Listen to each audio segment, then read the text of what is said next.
দর্শক স্বাগত সোশ্যাল ইসলামী ব্যাংক নিবেদিত 7 দিনে।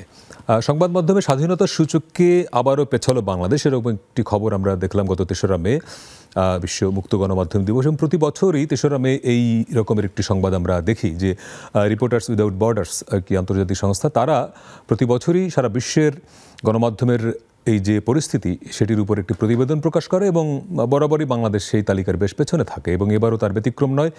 দক্ষিণ এশিয়ার মধ্যে শুধুমাত্র পাকিস্তানেরও নিচে বাংলাদেশের এবছরের অবস্থান।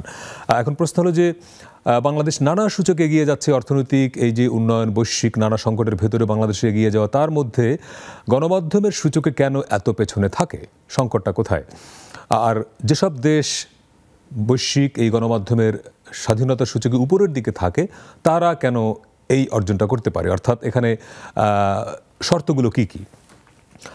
এবং তার চেয়ে বড় কথা হচ্ছে গণমাধ্যমের স্বাধীনতা বলতে আমরা আসলে কি বুঝি এবং এই স্বাধীনতাটা আসলে কার? এসব নিয়ে কথা বলতে চাই। আজকে আমাদের সঙ্গে আছেন ঢাকা বিশ্ববিদ্যালয়ের গণযোগাযোগ ও সাংবাদিকতা বিভাগের শিক্ষক অধ্যাপক কাবেরী গায়েন, স্বাগত। আছেন সিনিয়র সাংবাদিক এবং বেসরকারি টেলিভিশন চ্যানেল ডিবিসির সম্পাদক জাহিদুল হাসান পিন্টু। পিন্টু ভাই, আপনাকে দিয়ে শুরু করি। প্রতি বছরই এই রিপোর্টটা আমরা দেখি, খুব কমন রিপোর্ট, যে আবারও পেছালো বাংলাদেশ এবং 2022 সালে বেশ বড় একটা অবনমন হয়েছিল। এখন কথা হচ্ছে যে প্রত্যেক বছর এই যে রিপোর্টটা আমরা দেখি, যেই প্রতিষ্ঠানটি এই প্রতিবেদনটি প্রকাশ করে, রিপোর্টার্স উইদাউট বর্ডার্স, এরা বেশ নাম করা প্রতিষ্ঠান। ফলে এই রিপোর্টটাকে আমরা যে ছুঁড়ে ফেলে দেবো, যে মানি না, সেটা বলার আসলে সুযোগ আছে কিনা। এবং তার চেয়ে বড় কথা যে স্বাধীনতা এই যে সূচক আমরা তৈরি করি, গণতন্ত্রের সূচক, মানব উন্নয়ন সূচক, নানা রকমের সূচক, সেই সব সূচকের মধ্যে আমরা সাংবাদিকরা, বেশি গণমাধ্যম কর্মীরা এই বিষয়টি নিয়ে অনেক বেশি একটু আলোচনা বেশি করতে পছন্দ করি, যে আমরা কোন জায়গাটা দাঁড়িয়ে আছি। ফলে আপনার কাছে প্রশ্নটা হলো যে গণমাধ্যমের স্বাধীনতা বলতে আমরা কি বুঝি, আসলে স্বাধীনতাটা কার এবং এই সূচকটাকে আপনি কিভাবে দেখেন? ধন্যবাদ আপনাকে। অনেকগুলো প্রশ্ন একটার মধ্যে দিয়েছেন। গণমাধ্যমের স্বাধীনতা যদি বলেন, আমার কাছে এটা ইউটোপিয়ান চিন্তা মনে হয়। আচ্ছা, পৃথিবীর কোথাও আপনি গণমাধ্যমকে পরিপূর্ণ স্বাধীন বলতে পারবেন না। কোনো না কোনো জায়গায় তাদের একটা স্টেক থাকে। আবার এর মধ্য দিয়েই গণমাধ্যম এগোচ্ছে। পৃথিবীর সর্বত্র এস্টাবলিশমেন্টের সঙ্গে গণমাধ্যমের একটা বড় বিরোধ হয়। সেই বিরোধের মধ্যে টিকে থাকা, এই বিরোধের মধ্যে টিকে থাকার পাশাপাশি ওই বিরোধের সঙ্গে যে আমি লড়াইটা করে আমি সাফার করছি কিনা, রাইট, সেই জায়গাটা আমার দেখতে হয়। যে আমরা এখানে সাফার করি, অন্যরা হয়তো ওই সাফারটা করে না, লড়াইটা করতে হচ্ছে। তার মানে মুক্ত না বলেই লড়াইটা করতে হচ্ছে। কেন বলছি দেখেন, সারা পৃথিবী জুড়ে আপনার গণতন্ত্র নিম্নগামী গত 2 দশক ধরে। এটাও আপনার এই সূচকও প্রকাশ করে মার্কিন যুক্তরাষ্ট্রেরই আপনার ফ্রিডম হাউসের সূচকগুলো যদি দেখেন, এখন বলা হচ্ছে যে কি এই বছর 70টা দেশে নির্বাচনের বছর। তো এখন লেখালেখি কি হচ্ছে, গবেষকরা কি বলছেন, এই নির্বাচনগুলোতে দেখা যাচ্ছে ডানপন্থীদের উত্থান ঘটছে সারা বিশ্বে। সেটা বেশ কয়েক বছর ধরে। তাহলে গণতন্ত্রের সংকট বলছেন কেন? সে তো নির্বাচনের মধ্য দিয়েই আসছে। নির্বাচনের মধ্যে দিয়ে যদি না ভারতে নির্বাচনের মধ্য দিয়ে যদি মোদি ক্ষমতায় আসে, আমি আতঙ্কিত হই কেন? তো নির্বাচনের মধ্য দিয়ে আসে, বিশ্বের বৃহত্তম গণতান্ত্রিক দেশ। তা আমি আতঙ্কিত হই কারণ ওখানে সাম্প্রদায়িকতার যে চর্চা হয়, হ্যাঁ, কিন্তু মানুষই তো ভোট দিয়ে আনছে। তাহলে আপনি গণতন্ত্রকে এই জায়গায় কাঠগড়ায় দাঁড় করাতে হবে তাহলে, কারণ সে তো গণতান্ত্রিক উপায়ে মোদি নির্বাচিত হয়ে আসছে। হ্যাঁ, তো সেটাই বলছি, আপনি যদি গণতন্ত্রকে ভালোবাসেন, গণতন্ত্রের খারাপ জিনিসগুলোকে মানতে হবে। এটা অনেকটা নদীর স্রোতের মতো। আপনি নদীর স্রোতকে ভালোবাসবেন আর স্রোতে ভেসে আসা ময়লা আবর্জনাকে অ্যাকসেপ্ট করবেন না, তা তো হয় না, ওটা তো বাদ দিতে পারবেন না। সো এই গণমাধ্যমটাও আপনার এই রাজনীতির সঙ্গে পরিপূর্ণভাবে জড়িত। আপনি দেখেন, আপনি যেই সূচকের উদাহরণটা দিলেন আরএসএফ এর, না, আরএসএফ এর সূচক যদি দেখেন, কারা এখানে 1 নম্বরে? নরওয়ে, প্রথম 10টা দেখেন, সব ইউরোপের মূলত। হ্যাঁ, ওই দেশগুলোতে গণতন্ত্র নিয়ে প্রশ্ন নেই, ওই দেশগুলোতে অর্থনীতি নিয়ে প্রশ্ন নেই, ওই দেশগুলোতে আপনার সাম্প্রদায়িকতা নিয়ে প্রশ্ন নেই, মানে এবং অর্থনৈতিকভাবেও তারা স্থিতিশীল, নির্বিঘ্নে কাজ করে যাচ্ছে, কাজ করার সুযোগটা পাচ্ছে, যে কারণে এই দেশগুলো এগিয়ে আছে। ইভেন ব্রিটেনও তো দেখলাম অনেক পেছনে, গণতন্ত্রের আরেক বড় জায়গা যদি বলেন। মার্কিন যুক্তরাষ্ট্র কেন 55 হবে বলেন? যেখানে সাংবিধানিকভাবে স্বীকৃত ফ্রিডম অফ প্রেস, হ্যাঁ, সেখানে তারা 55 নম্বরে। সেই দেশেও আপনার যদি আবার টপ 20 করেন সাংবাদিক অ্যারেস্টের সংখ্যা, টপ 20-র মধ্যে পড়ে যাবে। ইভেন আমার দেশে তো এইটাও ঘটে নাই, ওখানে তো এইটাও ঘটছে যে কানসাসে আপনি দেখেন নাই, পত্রিকা অফিসে ঢুকে সাংবাদিককে ধরে আনার চেষ্টা করছে। হ্যাঁ, এটা নিয়ে সারা বিশ্বে আলোড়ন হচ্ছে, হয় না, ওখানে আলোড়ন হয়েছে, ওরা মামলাও করেছে। তো এটার মানে এই না যে আমার দেশে খারাপ বলে আমি এটাকে জাস্টিফাই করছি। আমি বলছি সারা বিশ্বে এটা, এই যে 3রা মেকে, এটা তো ইউনেস্কো ঘোষিত দিবস। ইউনেস্কোর রিপোর্ট যদিও যদি দেখেন, এই বছরেরটা দেখেন, গত বছরেরটা দেখেন, বা ইউনেস্কোর এই হোম পেজও পাবেন, যে ইউনেস্কোই বলছে আপনার এই গণমাধ্যমের উপর চাপ সারা বিশ্ব জুড়ে বাড়ছে। গত 1 দশকে এটা মাত্রা ছাড়িয়ে গেছে। এবার তো এটা তো আবার গাজায় একশো সাংবাদিক মেরে ফেলছে, সেটা আরো যুক্ত হবে এখানে। তো বাংলাদেশের অবস্থাটা যদি বলি, বাংলাদেশের অবস্থাটা আমি বলবো যে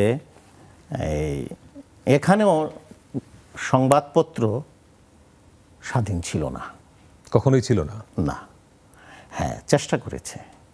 আপনি যদি দেখেন যে হ্যাঁ, এক সময় আমরা জাতীয়তাবাদী সাংবাদিকতা করেছি, যেটা ভারত করে। ভারত তার রাষ্ট্রের বিরুদ্ধে কোনো সাংবাদিকতা, তারা তখন তাদের ওই জায়গাটা আপনার নিরপেক্ষ থাকে না। আমরা আবার জাতীয়তাবাদী সাংবাদিকতা করি না। বাংলাদেশে আপনি যদি দেখেন যে সেই পাকিস্তান আমল থেকে যদি দেখেন, আমরা একটা রাষ্ট্র গঠনের চেষ্টায় ছিলাম, তো সেখানে সংবাদপত্র সমর্থন দিয়ে গেছে। এরপরে যদি আসেন এই গত 50 বছরের সামরিক, বেসামরিক সরকার, আধা সামরিকের মতো সরকার, তত্ত্বাবধায়ক সরকার, এই সব সরকারের আমলেই দেখবেন যে গণমাধ্যমকে আপনি যে এই সরকারের সহায়ক শক্তি ভাবেন নাই। গণমাধ্যম তো সরকারের সহায়ক শক্তি হতে পারে, মানে আপনি যে কাজটা করবেন, এটা মানে খারাপ জিনিসটা তো আপনি তুলে ধরবেন, অসঙ্গতিগুলি তুলে ধরবেন, দুর্বলতাগুলি তুলে ধরবেন, তো সেটা তো আপনার সরকারের জন্য লাভ, মানে সুবিধা হয় আপনি যখন তুলে দেন। সেটা কখনো এটা ভাবে নাই। আমার এখানে যেটা হয়েছে, আমাদের দেশের সংবাদপত্র বা স্বাধীনতাটা চলে গেছে সাংবাদিকের কাছ থেকে মালিক শ্রেণীর কাছে। এখন মালিক শ্রেণী এটাকে আপনার সাংবাদিকতাকে পেশা হিসাবে বা এটাকে একটা লাভজনক প্রতিষ্ঠান হতে পারে সেই চিন্তা করে না। আপনার যদি 10টা প্রতিষ্ঠান থাকে, একটি সংবাদপত্র আপনার প্রতিষ্ঠান, 9টাকে আপনি লাভজনক করার চেষ্টা করেন, বিজনেস প্ল্যান থাকে, ওই একটা নিয়ে আপনি চিন্তা করেন। এটা লসেও যদি থাকে আপনি বন্ধ করছেন না। আবার ওই 10টার মধ্যে যদি অন্য কোনো প্রতিষ্ঠান, আপনার সাবানের কারখানা যদি লস হয়ে যায়, আপনি বন্ধ করে দিচ্ছেন। আপনি এটা লস হলে বন্ধ করবেন না, কারণ কি এটা দিয়ে বাকি 10টাকে আপনি সাপোর্ট দিচ্ছেন। তার মানে কি, কেন এটা আপনি করবেন? রাইট, এটা একটু অনেক বড় আলোচনা। এখানে আসবো পিন্টু ভাই, আমি একটু অধ্যাপক আবিরের কাছে যাই। আরএসএফ যেসব মানদণ্ডে এই সূচকটা করে, সেখানে দেখছি রাজনীতি, অর্থনীতি, আইনি সুরক্ষা, সামাজিক ও নিরাপত্তা, এই 5টা বিষয়ের উপর ভিত্তি করে তারা রিপোর্টটা করে। ফলে বাংলাদেশের গণমাধ্যমের স্বাধীনতার সূচকে অনেক নিচে এই কথা যখন তারা বলে, তার মানে হচ্ছে যে এখানে রাজনীতিতে সমস্যা, অর্থনীতি, আইনি সুরক্ষা, সামাজিক নিরাপত্তা, ব্যাপারটা কি এরকম, মানে অঙ্কটা? হ্যাঁ, তারা এটা বলে থাকে। এখন অর্থনীতির ক্ষেত্রে যদি বলি, তাহলে বাংলাদেশ কিন্তু একটা মিরাকল।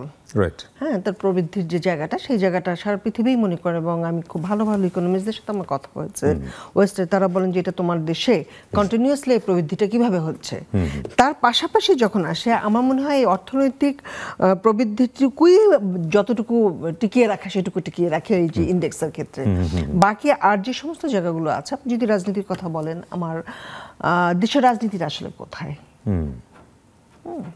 আপনি যদি সামাজিক সুরক্ষার কথা বলেন, আপনি যদি মত প্রকাশের স্বাধীনতার কথা বলেন, আমাদের আসলে বলা সাজে না। যখন 2006-এর আইসিটি অ্যাক্ট ছিল, তার 57 ধারা ছিল, তার বিরুদ্ধে আন্দোলন হলো।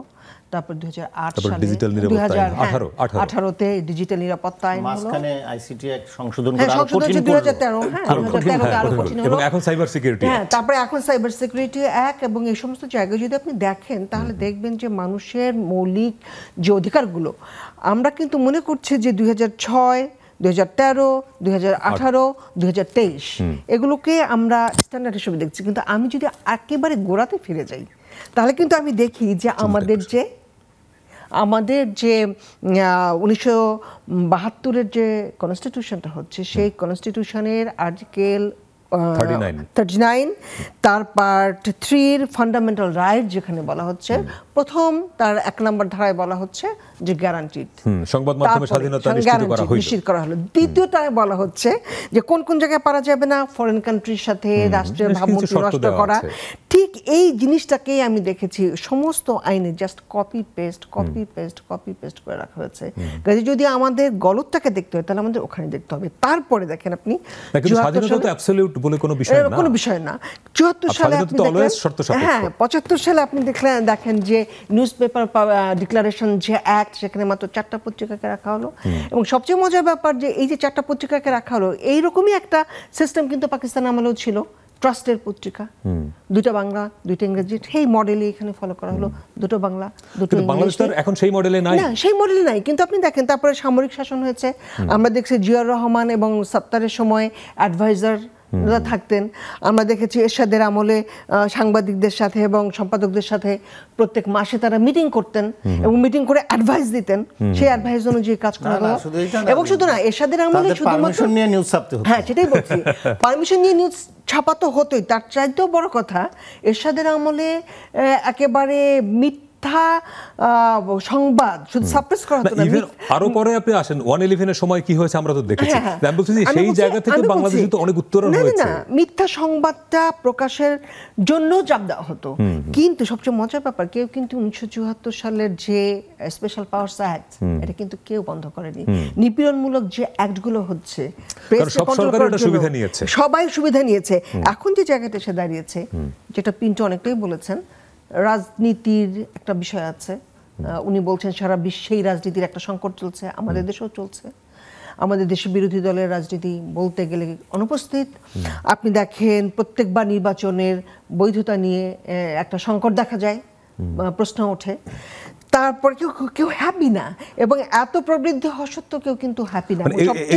এগুলোর সঙ্গে গণমাধ্যমের স্বাধীনতার সম্পর্কটা, হ্যাঁ সম্পর্কটা এই জায়গাটিতেই যে গণমাধ্যম কম্প্রোমাইজ করে ফেলেছে টিকে থাকার শর্তে 2টো জায়গার সাথে। একটা হচ্ছে সরকারি ক্ষমতার কাছে নতজানু হয়েছে। আমরা এটা আরও আগে থেকে দেখেছি যে টেলিভিশনের যে লাইসেন্স পেতে হলে পরে যখন যে সরকার তার দলীয় হলে পরে সুবিধা হয়, এটা আমরা দেখেছি।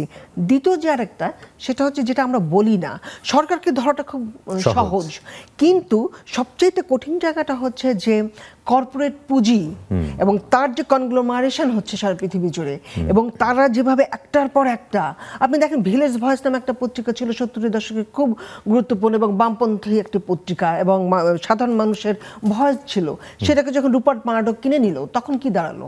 এবং একইভাবে এখন গার্ডিয়ানের মতো পত্রিকা, আপনার নিউ ইয়র্ক টাইমসের মতো পত্রিকা, তারা কিন্তু আর বিজ্ঞাপনের উপরে নির্ভর করে না, তারা এখন ক্লাউড সোর্সিংয়ের দিকে যাচ্ছে এবং তারা সাবস্ক্রিপশনের ভিতর থেকে তাদের জায়গাটাকে মেটাতে চেষ্টা করে। তার কারণ তারা মনে করছেন যদি স্ট্যান্ডার্ড সাংবাদিকতা করতে হয়, তাহলে যদি কর্পোরেট পুঁজির কাছে নিজেদেরকে বন্ধকি রেখে, তাহলে কিন্তু তারা এই কাজটা করতে পারবে না। বাংলাদেশের ক্ষেত্রে আমি এখন বলবো, সরকারের পাশাপাশি আমাদের পত্রপত্রিকা এবং গণমাধ্যম হয়ে উঠেছে এই কর্পোরেট পুঁজির মুখপাত্র।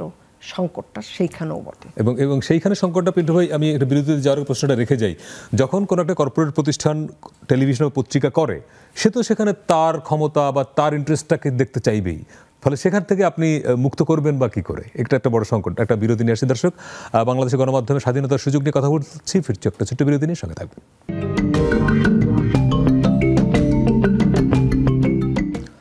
দর্শক, বিরতির পরে আবারও স্বাগত সোশ্যাল ইসলামী ব্যাংক নিবেদিত 7 দিনে। আজকে আমরা কথা বলছি গণমাধ্যমের স্বাধীনতার সুযোগ নিয়ে। বিশেষ করে বাংলাদেশ প্রতি বছরই গণমাধ্যমের স্বাধীনতার সূচকে অনেক পেছনে বা নিচের দিকে থাকে কেন, এবং এবছরের রিপোর্টে আমরা দেখছি, অর্থাৎ যে রিপোর্টটি গত 3রা মে প্রকাশ করলো রিপোর্টার্স উইদাউট বর্ডার্স, সেখানে দেখা যায় বাংলাদেশের উপরে পাকিস্তান। পিন্টু ভাই, এই জায়গা থেকে একটু ফোকাস করতে চাই, পাকিস্তানেরও নিচে কি করে আমরা, মানে পাকিস্তানের মধ্যে আপনার আফগানিস্তানের নিচেও চলে গিয়েছিল। আচ্ছা, এইগুলো শুনে আবার কিছু ডাটায় সমস্যা থাকে। আচ্ছা, একটা কালেকশনের সমস্যাটা থাকে হলো, আপনি যখন ধরেন আগামী বছর যদি বেশ কয়টা আইন করেন, আপনার কিন্তু এই যে ওরা যে 5টা মানদণ্ড নির্ধারণের মধ্যে একটা আইন একটা বড় বিষয়। হ্যাঁ, যখন দেখবেন 5-6টা নিপীড়নমূলক আইন হয়েছে আর সব ভালো আছে, আপনি নিচে নেমে যাবেন। আচ্ছা, হ্যাঁ, আবার এবার যেমন করেছে, কিছু ভুল তথ্য তারা পেয়েছে যে দেখিয়েছে বাংলাদেশ 6 জনকে এক ঘটনায় অ্যারেস্ট করে নিয়ে গেছে, কিন্তু ঘটনাটা ঘটে নাই। আচ্ছা, তো বাংলাদেশ প্রতিবাদ জানিয়েছে, সেটা অ্যাকসেপ্টও করেছে, কিন্তু ডাটা তো আপনার প্রকাশ হয়ে গেছে। এমন ঘটনা কিছু থাকে।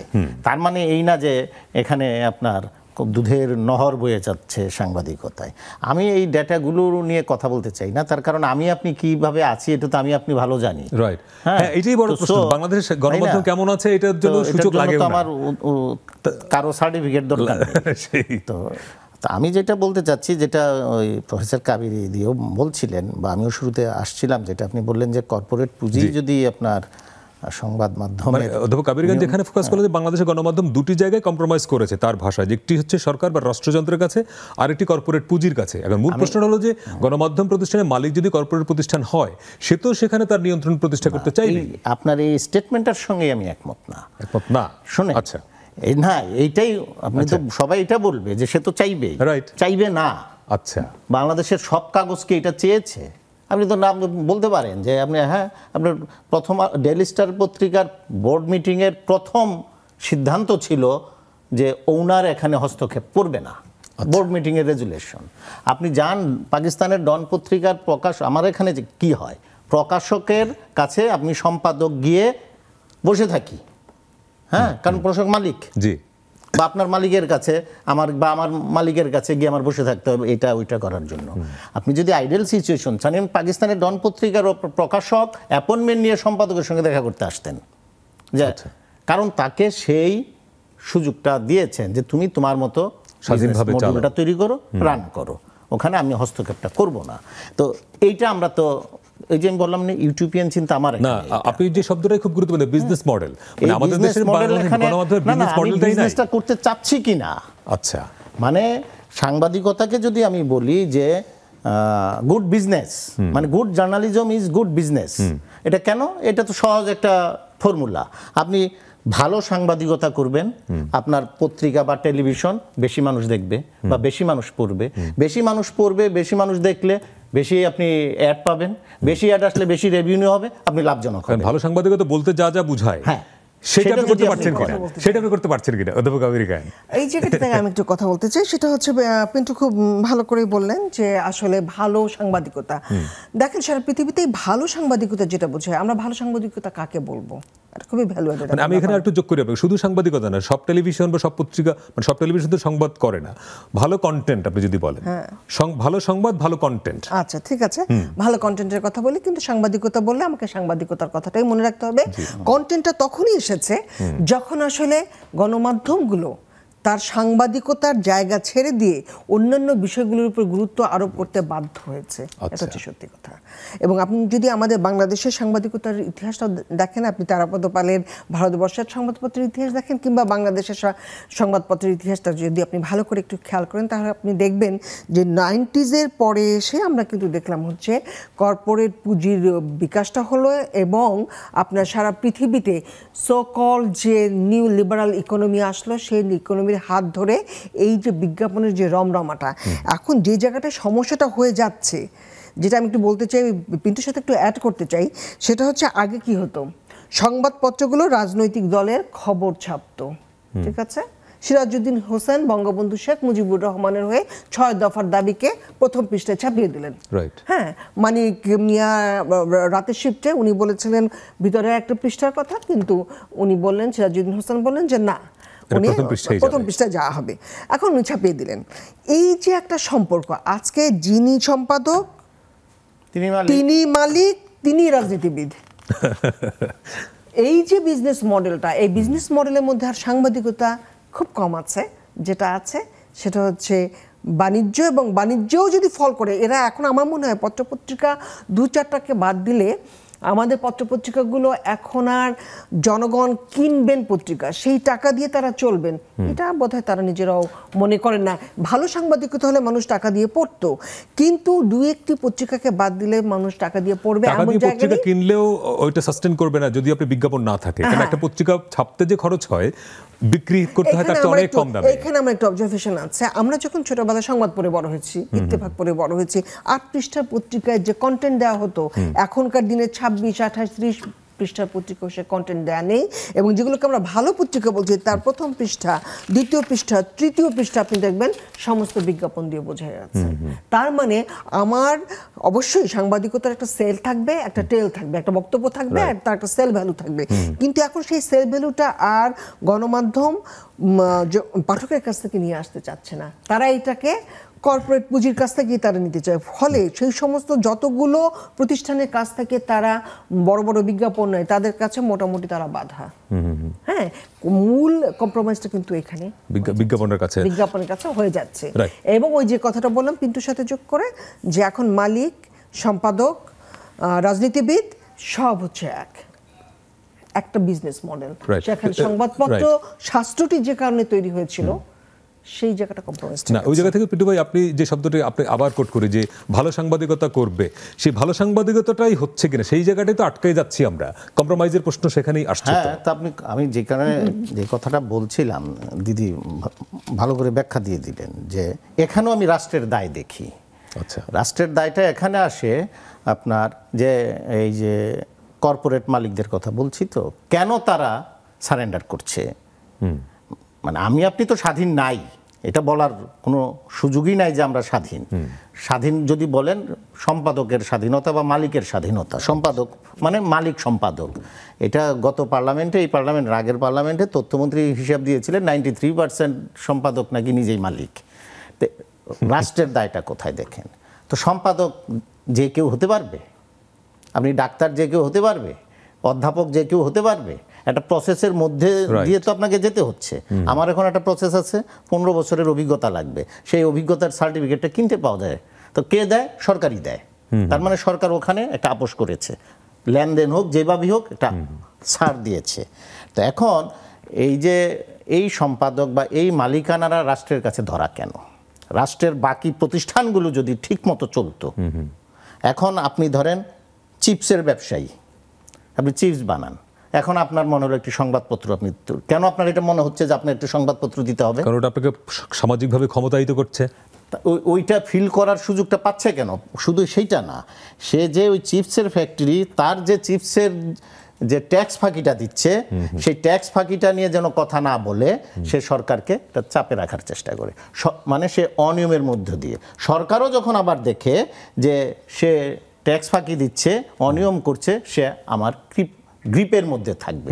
এই ধরনের একটা নেক্সাস হয়। এটা শুধু চিপস ফ্যাক্টরির কথা বলছি না, একজন মালিক যখন দেখে যে ধরেন আমি যেই প্রতিষ্ঠানে আছি বা আপনি যেই প্রতিষ্ঠানে আছেন, আমার প্রতিষ্ঠানের একটা তো ব্যবসা প্রতিষ্ঠান না, তার তো আরো 10টা প্রোডাকশন আছে, 10টা ব্যবসা আছে, এমন 10টা কর্পোরেট হাউসের 100টা প্রোডাকশন আছে। এখন আপনার প্রোডাকশনটা খারাপ হলো, আপনি হয়তো ওই চিপসের মধ্যে এমন কিছু জিনিস দিলেন যে জনস্বাস্থ্য ক্ষতিকর হবে, তা আমি ওই রিপোর্ট যখন করতে যাব আমার নিজের পত্রিকায় তো আমি পারবোই না, সেটা তো অসম্ভব। তার মানে এখানেও আমি মুক্ত না। আর পাশাপাশি আরেকটা প্রতিষ্ঠান যখন এটা করবে, সে ওই চিপসের বিজ্ঞাপন তার পত্রিকায় দিবে না, তাই তো? তখন কি হলো? এই দুই মালিকের একটা ঐক্য হলো। তার মানে কর্পোরেট হাউসগুলোর এই জায়গায় ঐক্য হয়। এই জায়গাটাই যদি আপনার সরকারের অন্য উইংগুলো যদি শক্তিশালী থাকতো, অনিয়মগুলোকে ধরা, হ্যাঁ, অথবা যিনি অনিয়ম করেন নাই তাকে নিগৃহীত করার মানে যে একটা চান্স খুঁজেন যে ওকে ধরো, সেই আমি যদি ঠিক থাকি আমাকে তো আপনি ধরতে পারার কথা না, কিন্তু নিগৃহ করতে পারেন। তো সেই জায়গায় আমি বলছি যে এই জায়গায় একটা রাষ্ট্রের দায় আছে যে এগুলোকে ধরা। রাইট, আরেকটা বিরতি আসছে দর্শক, ফিরছে আরেকটা ছোট্ট বিরতি নিয়ে, সঙ্গে থাকবেন।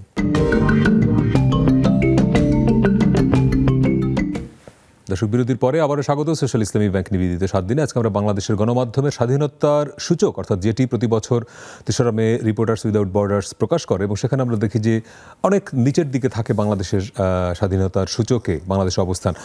কিন্তু ভাই, একটা বিষয়, বাংলাদেশের গণমাধ্যমের স্বাধীনতার সংকট নিয়ে যখন আমরা কথা বলি, তো সামগ্রিকভাবে গণমাধ্যমের পেশাদারির সংকটটা আলোচনায় আসে, যে আমাদের গণমাধ্যমগুলো ওই অর্থে প্রফেশনাল হয়ে উঠতে পারে নাই। ফলে স্বাধীনতার আলোচনা করতে গেলে এটিও ফোকাস করার প্রয়োজন আছে কিনা? না, সেটা তো লাগবেই।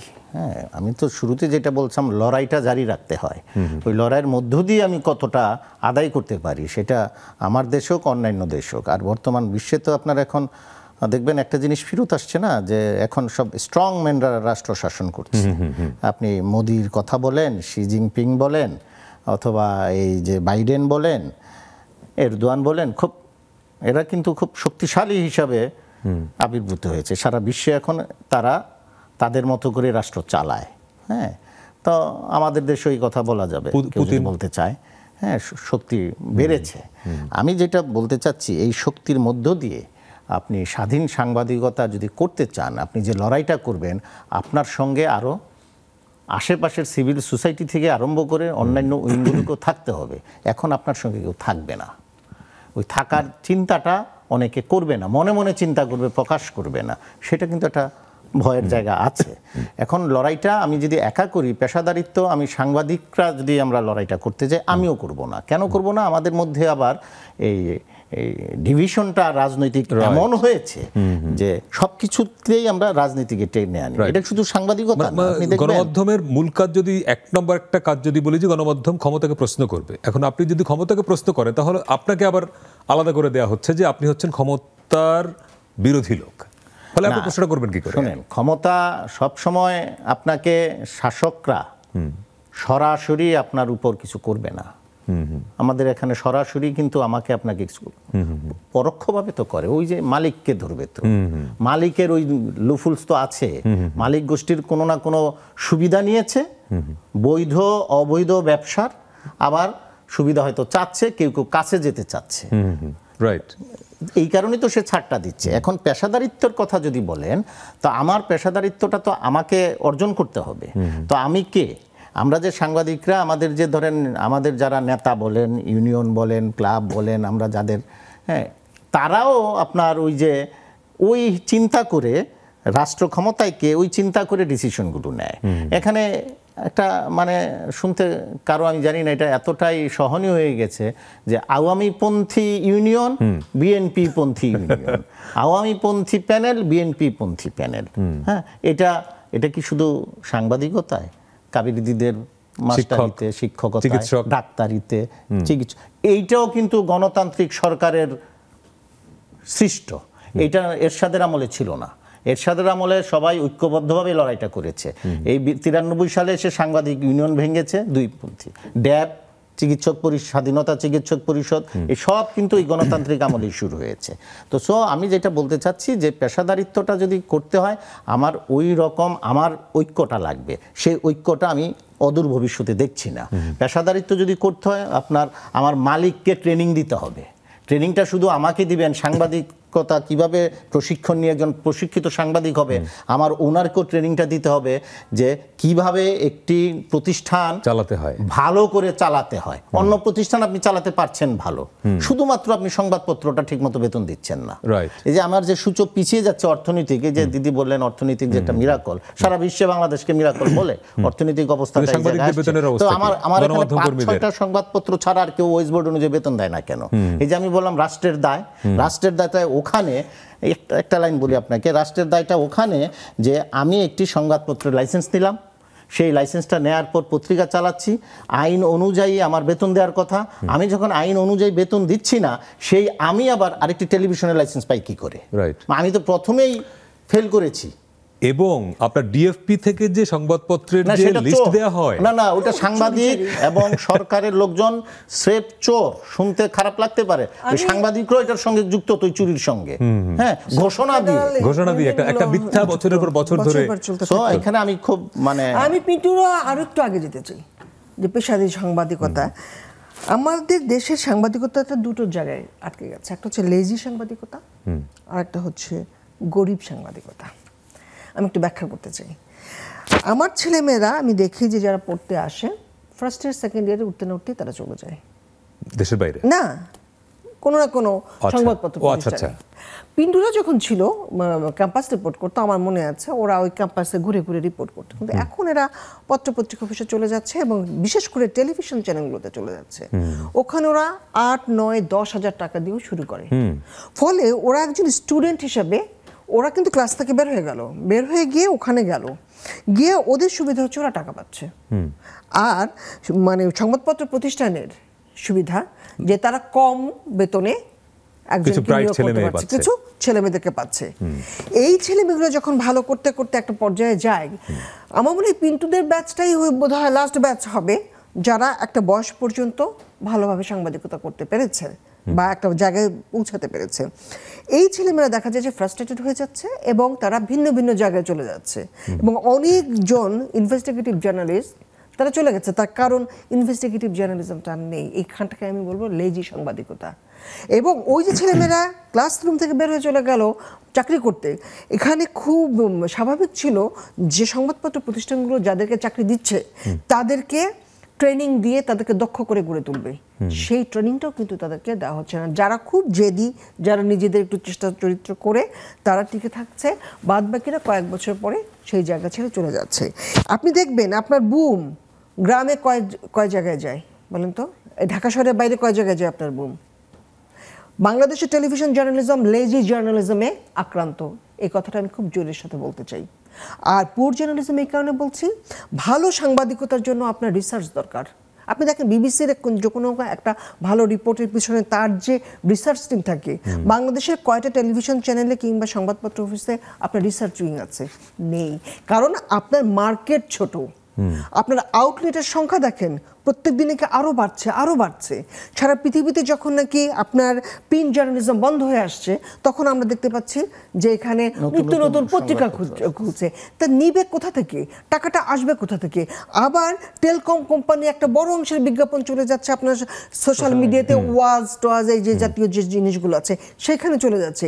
তাহলে এই অল্প বাজেটের সাংবাদিকতা কত ভালো সাংবাদিকতা হতে পারবে? এবং যেই সাংবাদিকরা এই কম্প্রোমাইজটা হয় সাংবাদিকদের বেতনে, যেটা আপনারা দুজন আলোচনা করলেন, বেতনে হয়, কন্টেন্ট ক্রিয়েশনে হয়, এবং বুম জার্নালিজম, ক্লিকবেট জার্নালিজম হচ্ছে। এবং শুধু তাই না, সামাজিক মাধ্যম হচ্ছে মিডিয়াতে যেটা ছাপা হবে মেইনস্ট্রিম মিডিয়াতে, সেখানে মানুষ পেস্ট করবে। আমি দেখি সামাজিক মাধ্যমে যে খবরটা এসেছে এটা 2 দিন 3 দিন পরে আমাদের মেইনস্ট্রিম মিডিয়ার পত্রিকা আসছে। এখন মূলধারার গণমাধ্যমকে ডিকটেট করছে সোশ্যাল মিডিয়া। হ্যাঁ, সোশ্যাল মিডিয়া করছে। এটা কোনো খারাপ কিছু না। নতুন যে টেকনোলজি আসে সেটা আমরা গ্রহণ করতে পারি, কিন্তু কোন মাত্রায় করছি, কোন জায়গায় করছি, কোন জায়গায় আমরা কম্প্রোমাইজটা করছি। ফলে আমি বলি লেজি জার্নালিজমে আমরা আক্রান্ত এবং খুবই গরিবী ধরনের সাংবাদিকতা চলছে। এইটা কিন্তু আজকে সাংবাদিকতা অনেক ভালো জায়গায় চলে গেছে সারা পৃথিবীতে।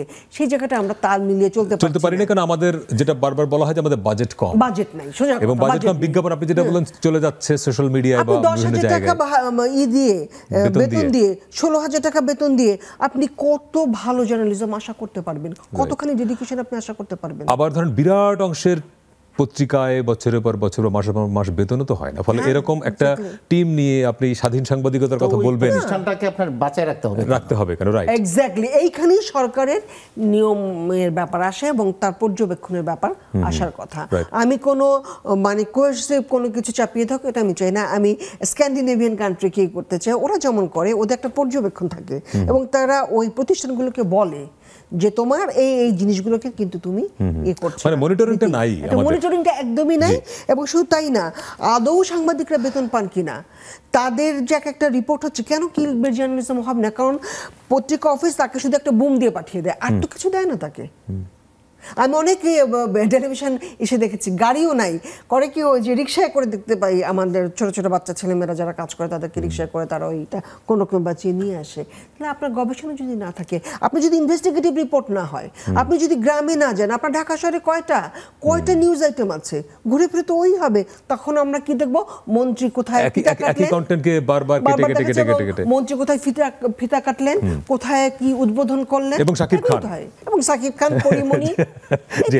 আরেকটা বিরতি নিচ্ছি দর্শক, ফিরছি আরেকটা ছোট্ট বিরতি নিয়ে। আজকে আমরা গণমাধ্যমের স্বাধীনতা নিয়ে কথা বলছি, সঙ্গে থাকবেন।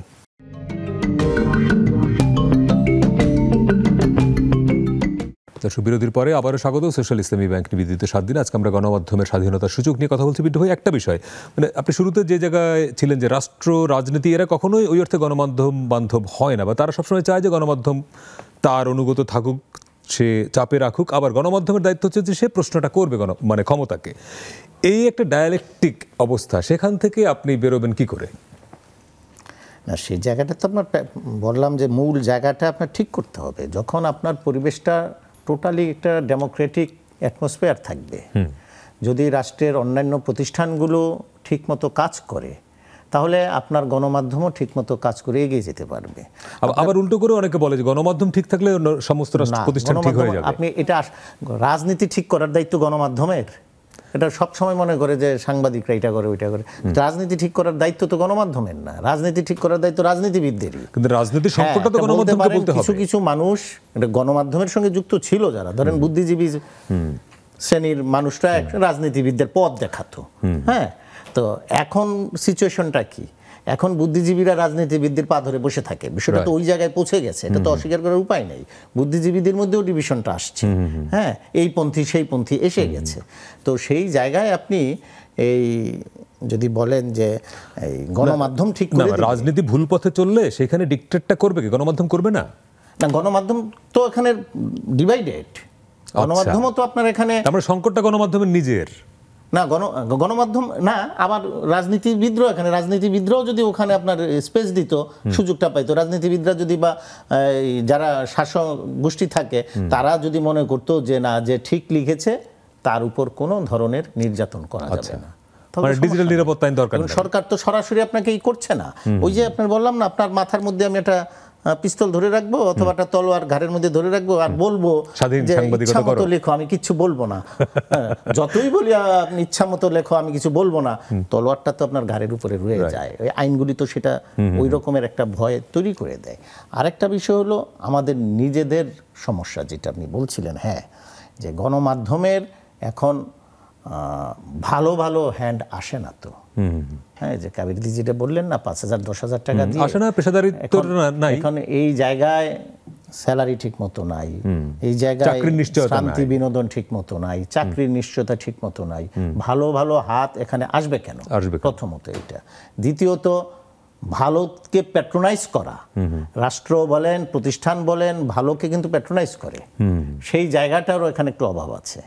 তারপরে আপনার প্রতিষ্ঠান নিজেই তো চায় না এটাকে ভালো করে টিকিয়ে রাখার জন্য। আপনাকে যেটা আমি আবারও বলি, আপনাকে যে আমি বলছিলাম যে ওই চিপস নিয়ে লিখতে পারবেন না আপনি যদি চিপসের মালিকের প্রতিষ্ঠানে কাজ করেন, শুধু তো ওইটুকুতে সীমাবদ্ধ থাকলেও গণমাধ্যমে প্রসারিত হতো। সে কি করছে, আরেক মালিকের যে আরেকটা কোম্পানি সে সাবান বানায়, ওই সাবানের বিজ্ঞাপনটা পাওয়ার জন্য আপনি সাবানের বিরুদ্ধেও আপনি যদি খারাপ কিছু থাকে ম্যাটেরিয়াল আপনি লিখতে পারতেছেন না। মানে প্রত্যেকে এমন ভাবে যুক্ত যে আপনি এই জায়গায় যে যেটা দিদি বলছিলেন যে কর্পোরেট হাউসগুলো যদি ধরেন 10টা কর্পোরেট হাউসের 100 প্রতিষ্ঠান বিজ্ঞাপন দেয়, দেশে কতগুলো প্রতিষ্ঠান, সব মিলে এরাই। আপনার বিজ্ঞাপন ছাড়া তো পারতেছেন না, কোনো আপনি ওই রেভিনিউ আর উপায় নেই। টেলিভিশনে তো বিজ্ঞাপন ছাড়া আর কোনো রাস্তাই নাই। হ্যাঁ, তো সো আপনি এখন এই যে রাষ্ট্রের দায়ের কথা যে বারবার বলি, কেন আমার টেলিভিশনে আমার শুধুমাত্র বিজ্ঞাপনের উপর নির্ভর করতে হবে? আমার এই কন্টেন্ট দেখে আপনি কেবল অপারেটররা যে বাড়িতে আপনার কাছে টাকা নিচ্ছে না, আমি টাকা দিচ্ছি না 300-400 টাকা করে, ওটার ভাগ আমার নাই। আমার জিনিস তো আপনি দেখাচ্ছেন, তা আপনি কি আমার ভাগ দিচ্ছেন? তো ভাগটা আদায় করার জন্য তো রাষ্ট্রের ভূমিকা রাখা দরকার। এটা নিয়ে অনেকদিন ধরে আলোচনা হচ্ছিল, কোনো অগ্রগতি নাই। এই কারণে আমি ওভারঅল যে সিচুয়েশনটা দেখতেছি বাংলাদেশে, আমি অদূর ভবিষ্যতে যে এই পেশাদারিত্বটা কমেছে, এটা বাড়ার জন্য যে পেশাদাররা এগিয়ে আসবে সেইটা ক্ষীণ সম্ভাবনা, লিটল প্রোগ্রেস বলতে পারেন বা নাইও এখানে। আর সরকারও তো এটা চাইবেই না। সরকারগুলো এখন কি চাইবে? এটা আমি শুধু আমাদের সরকার না, সব সরকারই চাইবে যে গণমাধ্যম তার অনুগত থাকুক। এখন আরো চাইবে, আরো খারাপ সময় আসবে। অলরেডি যেটা যাচ্ছে যে মিস ইনফরমেশন, ডিসইনফরমেশন, এটাকে এনকারেজ করবে। যত রকমের বিভ্রান্তি আপনি ছড়াই দিতে পারেন, তাহলে আপনি রাষ্ট্রগুলো এটাই চায়, বিভ্রান্তি ছড়াই দিলে আসল তথ্য থেকে আপনি বিরত থাকে, আসল তথ্যটা আপনি পাবেন না। সেটাকে এনকারেজ করবে বলেই আপনার এই ছোট্ট মার্কেটে 3000-এর উপরে পত্রিকা, একটা জেলা শহর থেকে 100 পত্রিকা বের হয়, এই পারমিশনটা দেয় কেন? আবার টেলিভিশনের সংখ্যাও যদি দেখেন 40-50টা, সরকার কিন্তু ভাবা নিতে পারে যে আমি তো অবাধ, সবাইকে লাইসেন্স দিচ্ছি, আপনার 50টা টেলিভিশন কেন আমার ঢাকা শহরে থাকবে আপনি বলেন? কি মার্কেটটা কত বড়? এইটা কয়দিন পরে আরো খারাপ হবে, যে সোশ্যাল মিডিয়ায় যে আপনার বিজ্ঞাপনগুলো চলে যাবে, তখন তো আরো খারাপ হবে। তখন আপনি কি করবেন? তখন আপনি স্বেচ্ছায় কন্টেন্টের মধ্যে ঢুকবেন। কন্টেন্টের মধ্যে কি ঢুকবেন? যিনি বিজ্ঞাপন দিবেন তিনি বলে দিবেন এইভাবে লিখো, তিনি বলে দিবেন, নাটকগুলিতে করে না, সিনেমায় করে না, অমুককে নায়িকা বানাও, যিনি লোক করে, এটা তো করে। এখন ওই যে নিউজে বলে দিবে আপনি এইভাবে বলবেন, তাহলে আমি এই বিজ্ঞাপনটা দেব। তো সো খারাপ সময়টা আরো আসছে। তো সেটার জন্য এখন যদি সবাই মিলে এই সমস্যাটাকে আপনি আগে ওন করেন, যেটা সমস্যা, তারপরেই সমাধানের পথ খোঁজা যাবে। কাবির গান, তার মানে কি আশার আলো নাই ব্যাপারটা এরকম? না না, আশার আলো থাকবে না কেন? কথা হচ্ছে যে প্রবলের প্রতি প্রবল যারা, তাদের বিরুদ্ধে লড়াই করবার জন্য কিন্তু সংবাদপত্র তৈরি হয়েছিল সারা পৃথিবী জুড়ে। এখন কেউ যদি তার জন্মকালীন প্রতিজ্ঞাটা ভুলে যায়, যে প্রবল প্রতিপক্ষ বা যে প্রবল পরাক্রমশালী তার পেটের মধ্যে যদি সে ঢুকে যায়, তাহলে তার জন্মের যে প্রতিজ্ঞা, সে প্রতিজ্ঞার থেকে তো সে বিচ্যুত হয়ে গেল। যখন সে সেই বিচ্যুত হয়ে যায় এবং যখন সে মেনে নেয়, এটা একটা সিনড্রোমের মতন, যে একটা ব্যাঙ যখন সিদ্ধ হচ্ছে সে কিন্তু বুঝতে পারে না যতক্ষণ পর্যন্ত না সে মরে যাচ্ছে। অনেক ডিগ্রি পর্যন্ত কিন্তু সে অ্যাডাপ্ট করে নেয়, করতে করতে করতে সে বুঝতে পারছে না সে মরে যাচ্ছে। আমাদের গণমাধ্যম প্রতিষ্ঠানগুলো সেই একই অবস্থা। মানে আমরা সেন্সরশিপটাকে অ্যাডাপ্ট করতে আমরা নিজেরাই সেলফ সেন্সরশিপ হয়েছে। এবং বিশেষ করে আমি বলবো যে ডিজিটাল নিরাপত্তা আইন বা আইসিটি অ্যাক্ট এবং তার যে অ্যামেন্ডেড ভার্সন, এরাই একেবারে সেলফ সেন্সরশিপের দিকে আমাদের গণমাধ্যমগুলোকে ঠেলে দিয়েছিল। এবং সেটা এখন এমন একটা প্যাটার্ন হয়েছে, এখানে যদি পিন্টু কোনো কথা বলতে চায়, আপনি যদি কোনো কথা বলতে চান, আপনাদের চাকরিটা হারাবেন, এর বাইরে তো আর কিছু বেশি কিছু হবে না, এরকমই একটা হওয়ার সম্ভাবনা। কাজেই আমরা যত বিদ্রোহের কথা বলি, বিপ্লবের কথা বলি, যত আমরা মানে শক্তি সামর্থ্য যাই দেখাই না কেন, আমার খুঁটিটা বাধা আছে। ওই খুঁটি আমাকে যতটুকু স্বাধীনতা অ্যালাউ করে, আমি তারই চারিপাশে ঘুরে ফিরে আছি। কিন্তু আমি মনে করি যদি এটা একটা ডিসিপ্লিন হয়ে থাকে, নেই করে তো অনেক বছর হয়ে গেল। আপনি যদি দেখেন আমাদের যে প্রথম সংবাদপত্র হয়েছিল 1780 সালে হিকির গেজেট, সেই হিকির গেজেটও কিন্তু প্রথম সংবাদপত্রের সলিল সমাধি হয়েছিল রাষ্ট্রের যে ওদের ওখানের যে প্রতিনিধি ছিল তার মানে হস্তক্ষেপের কারণে তাকে দেশান্তরী হতে হয়েছিল। এখন সেই জন্য আমি বলি, এখান থেকে শেখার যে জায়গাটা, সেটা হচ্ছে যে আমাদের সাংবাদিকদের বুঝতে হবে যে তারা যদি সরকারের পেটের মধ্যে চলে যায়, সরকারের এমবেডেড সাংবাদিক হয়, সরকারের মানে এটা হলো ক্ষমতার পেটে, ধরেন সেটা তো সরকার না, সরকারের হতে পারে। আমরা দেখতে পাচ্ছি যে কিভাবে আমাদের যখন সংবাদ সম্মেলনগুলো হয় এবং আমাদের বড় বড় সাংবাদিক নেতারা যে সমস্ত প্রশ্ন করেন, খুব লজ্জার বিষয় এটা। তো মানে আমার মনে হয় প্রধানমন্ত্রী হয়তো লজ্জিতই হন যে তার দেশের বাঘা বাঘা সাংবাদিকরা কী সব প্রশ্ন করেন। ওনাকে আমার খুব ইন্টেলিজেন্ট মানুষ মনে হয়। তো ওনার তো আসলে লজ্জিত হওয়ার কথা যে তার দেশের এই মিডিয়ার চেহারা। তো এই একটা জায়গা আছে। দ্বিতীয়ত জায়গা হচ্ছে যে সরকারের বিরুদ্ধে তারা যাচ্ছেন না, দ্বিতীয়ত কর্পোরেট হাউসের বিরুদ্ধে তারা যাচ্ছেন না, না গিয়ে যেটা তারা করছেন, তাদের পেশার যে জায়গাটা, সেইটাকে আসলে তারা এমন একটা জায়গায় নিয়ে যাচ্ছেন যে জায়গাটাতে তারা বুঝতে পারছে না তাদের মৃত্যু অনিবার্য হয়ে উঠছে। তারা টিকে থাকবে দুটো বিষয়। আমি মনে করি এত যে পত্রপত্রিকা, একদল হচ্ছে কর্পোরেট হাউসের মুখপত্র হিসেবে কাজ করবে, যেটাকে কিন্তু আর সংবাদপত্র বলা চলে না, সেটা হচ্ছে হাউসের পত্রিকা একটা।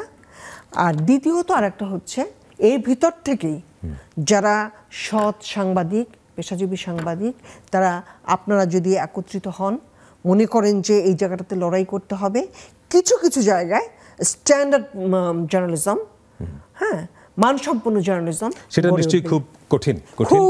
আমি জানি খুব কঠিন। অনেক ধন্যবাদ। তারপর যদি আপনারা দাঁড়ান, জি, সেই চেষ্টাটা নিশ্চয়ই চলবে। বিদ্যুৎ ভাই, আপনাকে সময় দিতে পারলাম, আমরা শেষ করছি। এই আলোচনাটা আসলে খুব কঠিন এবং অনেক বড়, এখানে কনক্লুশন টানা খুব কঠিন। দর্শক, এই ছিল আজকের 7 দিনে। ভালো থাকবেন।